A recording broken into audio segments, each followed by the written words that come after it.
New York never sleeps. It breathes. It listens. It remembers. On a cold October evening, when the wind slid between skyscrapers like a quiet confession, Ethan Carter stood on the Brooklyn Bridge and watched the city glow. Yellow taxis crawled below like restless insects. Windows burned with life. Somewhere, a siren cried, not in panic, but in rhythm, as if even chaos had learned the city's tempo. Ethan had lived in New York for 7 years, yet it still felt larger than him. Larger than his failures, larger than his grief. He came here after his brother died. People said New York was a place to lose yourself. For Ethan, it was a place to survive. At 32, he was a photojournalist who had stopped believing in happy endings. He documented protests, fires, broken families, and moments people wanted the world to forget. His camera had seen pain up close, too close, and slowly, quietly, it had taught him to keep his heart at a distance. Love, he believed, was temporary. Loss was permanent. That belief lasted until the night he met Maya Reynolds. 1. The girl on the subway platform. The L train was late, again.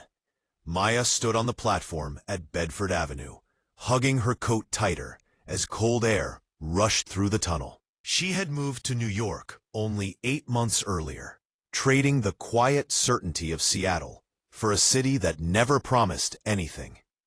She was 28, a graphic designer trying to prove to herself and to her parents that she could build a life on her own terms. New York terrified her. That's why she loved it.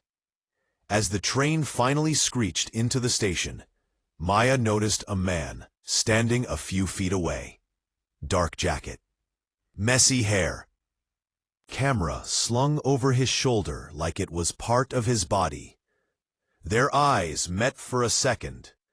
Not long enough to matter. Long enough to remember. Inside the crowded subway car, they stood pressed among strangers. The train lurched forward. Maya lost her balance for a moment, and his hand caught her arm instinctively. "Sorry," she said quickly. "It's okay," he replied. His voice was calm, grounded. For the rest of the ride, neither of them spoke, but every time the train slowed, every time it swayed, Maya was aware of him, of the quiet space he created around himself, of the way his eyes watched reflections in the window, as if he was seeing something no one else could. When she got off at Union Square, she hesitated. She didn't know why. Then she turned back. "Hey," she said, "do you take pictures of people or places?" Ethan blinked, surprised. "Mostly people," he answered. "Places tell the truth through them." She smiled, not wide, not forced, just enough. "I'm Maya." Ethan. The doors closed between them, but the moment stayed. New York noticed. 2. Coffee and accidental truths. They met again 3 days later at a small cafe in Soho. Ethan didn't believe in coincidences. Maya did. She recognized him immediately. The camera, the same jacket, the same quiet presence. He was sitting alone, reviewing photos on his laptop. She ordered coffee she couldn't afford and walked over. "Do places still tell the truth through people?" she asked. He looked up and smiled, really smiled, for the first time in weeks. They talked for hours. About nothing. About everything. Ethan told her about his work, about traveling to disaster zones, about how sometimes he felt like an observer in his own life. Maya talked about colors, about how design felt like translating emotion into shape, about how she missed the ocean. They didn't talk about pain. Yet. When they finally stepped back into the street, the sky was turning orange, and something between them felt fragile and real. "Can I take your picture?" Ethan asked suddenly. "Why?" "Because someday I'll want to remember this moment." Maya nodded. The photo he took that day would become his favorite, falling without permission. Love didn't announce itself. It arrived quietly. In shared meals at midnight, in walking through Central Park without a destination, in silence that felt safe instead of empty. Ethan showed Maya the city beyond postcards, the quiet rooftops, the hidden bookstores, the places tourists never noticed. Maya showed Ethan how to see beauty again, even in ordinary things. He began photographing hope without realizing it. She noticed the way his hands shook sometimes when sirens passed too close, the way his smile faded when he talked about family. They avoided the past like a fragile wound, until one night, after too much wine and not enough walls, Maya asked, "What are you afraid of, Ethan?" He didn't answer right away.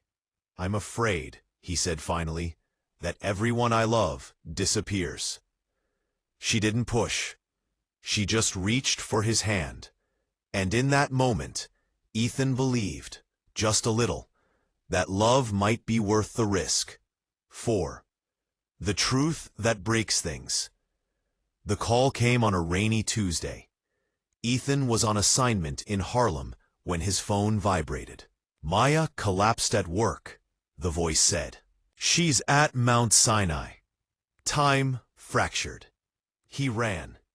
Doctors spoke in careful sentences. Tests, scans, waiting rooms that smelled like antiseptic and fear. Finally, the truth arrived like a blunt force. A rare heart condition.